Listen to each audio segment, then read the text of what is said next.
You're tuned in to Ask the Master Auto Technician. Car questions? Get answers right now. Call 850-763-0555. James Auto Center, we fix it right, guaranteed. Beep, beep, beep, beep, yeah. Hey, welcome back to Ask the Master Auto Technician with James Morris and Anna Morris. I've got Mark Sarlo calling all the way from La Junta, Colorado on this Thursday morning so early. I tell you what, I'm still half asleep. But Mark, how are we doing out in Colorado this morning?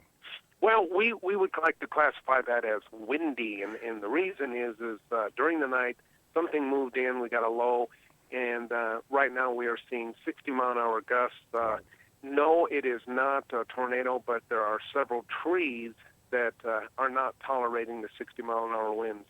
Well, I think they're calling your winter storm Ajax. Is that the name that they... I'm serious. I was reading in the paper yesterday or Facebook. The winter storm in the Midwest is called Ajax. I'm going, who came up with that name?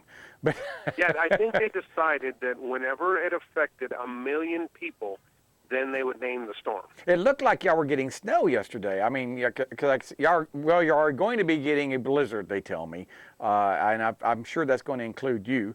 They say Denver's going to be getting a blizzard, and I know you're a little ways from that, but still it looked like the storm is centered right over, well, yesterday it looked like it was centered right over you, the low pressure system. That's exactly right. And what's interesting about the valley is we do live in a valley, and there's enough heat and cold that sometimes a front will come in and kind of split and go around it. So you're right, up there in Denver, Colorado Springs, the mountains, etc., they are getting pounded, as where we actually had hail. Wow. That doesn't sound good. Now, Mark, one of the things that we've been doing a lot of looking at gas quality, because what we're seeing is it's the time of year where we're getting a lot of people coming down from up north, and I guess they're changing from summer blend to winter blend, and we're starting to get drivability problems on here. And so what we do, besides checking the pressure, the volume, the static tests, we're adding one more test besides the wave pattern. We're adding fuel quality. And what we're checking for is ethanol percentages. What we're finding in cars that are, they're say, I'd say 2007 and earlier, if the ethanol percentage gets over 6 or 7%, I start seeing some drivability problems, especially at idle, or not idling properly, and that seems to be the biggest problem. Excuse me. And I'm seeing when they get to around 10 or 11%, they just don't want to run very well at all. I had one the other day that was a 2009 model, which should be able to handle it, that had around 14%, and this car would not idle right to save my life. What we ended up doing was pumping most of the gasoline out and adding fresh gas to it that only had about 8 or 9%, and the car ran well. And that was, quote, the tune-up to fix this car. Are y'all seeing the same thing in your part of the country, or is that something that's uncommon? Well, it's interesting you bring it up. And the answer, first of all, is do we see problems with alcohol? The answer, ethanol, alcohol, and fuel, yes, we do. But you have to remember, not traditionally, okay, since right now, 60-mile-an-hour winds and snow, are these snowbirds going to come down here and camp out for the winter? Right. I don't know if they we're not going to see the same problems that you do, because they aren't coming from a snowy, cold environment to come to a snowy, cold environment. No, that'd be a lateral move, wouldn't it? That wouldn't be. Yeah, that would be a lateral move. Now, some of the interesting stuff is, and we've talked about this before on the show, we want to compliment the EPA, recognizing that there might be a problem. They called on experts at the Southwest Research, including myself. Right. We went and made presentations, and we showed them there was a threshold. There was an absolute maximum amount of alcohol, and it was below the 10. Yes. We said, do not, under any circumstances, put any more alcohol in these vehicles than this, or you're going to have problems. And their response was, gee, that's kind of a hard calculation. Why don't we just go with the number 10, because 10 is easier to calculate. So, if I'm not mistaken, did y'all not tell them originally no more than 3% should go in there without having any detrimental effects that's obvious? Yeah, 3% was absolutely no effects. 5 was, that's probably 5 or 6 would be the absolute max that you could ever consider, because they really did. We thought, gee, the EPA is doing the right thing. They're asking the experts. We're going to, give them, and they did. They spent a lot of money for us to tell them the answer, and then they did what they already were going to do anyway. It's kind of like the laws of physics and in economic laws. Someone was talking the other day about, if we got rid of the Federal Reserve, people would starve. And I'm sitting there going, man, just because you don't like the laws of physics or economics doesn't mean you can change them. There's certain things that can't change, and there's so much heat in a gallon of gasoline. And the thing about this ethanol is it doesn't have as much heat as regular gasoline, and so customers' gas mileage is a lot less than what they're advertised on the window when they go by. Your car gets 25 miles to a gallon. I talk to people all the time. My car has never seen 25 miles a gallon. Most people tell me, they say, I'm lucky to get 21. And I said, that could be the fact that you're running ethanol fuel. Maybe they did the test design without ethanol, and you might want to try a couple of tanks of. I have found out if your car calls for 87, don't put 89 ethanol free in it because you won't get any better gas mileage. You have to put in, if your car calls for 87, you put in 87 ethanol free, and you will get better gas mileage. But if you put in 89, exactly right. It won't work. And I had that discussion with a couple of government folks within the last couple of years.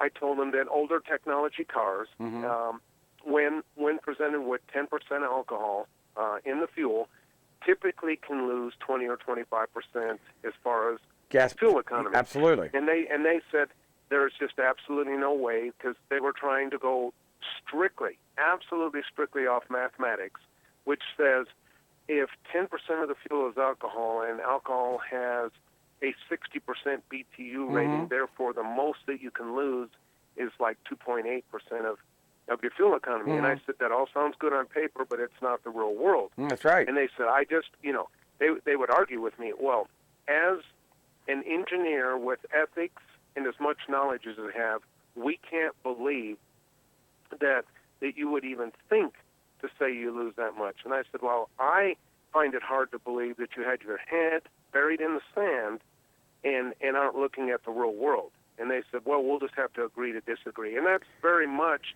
the same conversation that many of us experts had decades ago with the EPA trying to explain to them the effect. And you have to remember, from the oil companies, some people said, the oil companies are going to be irritated because the government's mandating 10% alcohol, which means not the government, but the big oil companies are going to sell 10% less fuel. We said, no, you don't understand. Over 95% of the vehicles on the road are not set up for alcohol fuel. Therefore, when they lose 20 or 25%, the big oil companies are going to laugh all the way to the bank that the EPA made them put 10% alcohol in. And when I excuse me, February 2013, I went with a few other people to Tallahassee to talk before the Energy Commission about making sure we can continue to buy ethanol-free fuel starting in January 1st, 2014. And they were just like shocked that people didn't want to use ethanol. And the biggest supporters of the ethanol, the lobbyists in there that were really pushing for the ethanol, mandated we have to use ethanol, was the big oil. There was 3 in for big oil down there. We need to have ethanol fuel. And I'm sitting there looking at people going, why is big oil pushing this? Well, like you just said, there's less miles per gallon. And, you actually get less miles per gallon because you don't have the heat that's in there, and it does more damage. And that's what I explained to the legislators in the committee. I said, the people you're Trying to help, Joe Sixpack is, just getting by. And you keep telling them this ethanol fuel is cheaper, it's being subsidized, you think it's helping them, but in the long term, they're having to pay me or somebody, anywhere from $700 to $1,500 every 2 or 3 years to put in a fuel pump, which seems to be about how long they're lasting. Now, we're seeing cars come in, we put factory fuel pumps, older model cars, like 94 Chevy pickup trucks. We'll put a factory fuel pump from Delphi in it, and when they last about 2 to 3 years before we start having problems with them. Now, I don't know exactly what happens other than when I do a wave pattern on them, I see the wave pattern, instead of being nice and smooth, becomes jagged, like the brushes aren't making good contact, maybe from moisture that gets on the brushes and make rust deposits. Maybe that's what it is. I don't know, but I just know the patterns start to deteriorate over a period of time. Is that what I'm seeing in the... Yeah, and you can imagine you see it more down there because of your humidity levels. You know, Yeah. up here in Colorado, because our typical humidity is in the 40s, sometimes even the low 30s, we don't see it as quickly. That's but true. the same Got it. thing happens is that the alcohol has such a great attraction and affinity for water that it pulls it into the fuel. And you and I have even talked about Right, that. yeah. You take a pie pan. Just take a pie pan, pour some fuel into it, and come back to it in 30 minutes. Oh, it's almost white. It is white because it has grabbed so much moisture out of the air. We did that the other day. We pulled 8 gallons out of a car. Had to change all the brake lines on a Hummer. It came from Massachusetts. I mean, every brake line on this car. You know how many feet of brake lines on a Hummer? It's about 70 feet of brake line total when you start adding it all up. And it was a lot of work. And I had to pull the gas tank out. The gas tank was bad because it rusted, the top of it had rusted out and it wouldn't hold a seal. And when I poured the gas into a 5-gallon bucket, it took me about 30 minutes, to get ready to pour it back in. I looked down at the gas going, this ain't good. This stuff's already turned white. And it was, and I said, well, I guess it's because humidity is like 95% today. It was a very humid day, and in just about 30, 45 minutes, that gasoline, instead of being nice and clear, had already turned opaque. And that was it. I think you call that aqueous phase where it absorbs moisture. I think that's the term That's right. you use. And that's exactly what happens. And if you get enough, which you will, of the water, the aqueous phase in there, it'll actually separate out, sink to the bottom. And guess what? Your fuel pump runs in. Runs in ethanol-enriched water. Yeah, exactly. That's what we're seeing. And so you end up, especially cars up in the northeastern states, they end up fighting moisture on the outside of the tank and corrosion from salt and moisture, and on the inside from corrosion from the moisture from the ethanol fuel. So it's kind of like a double whammy that's killing fuel pumps and gas tanks.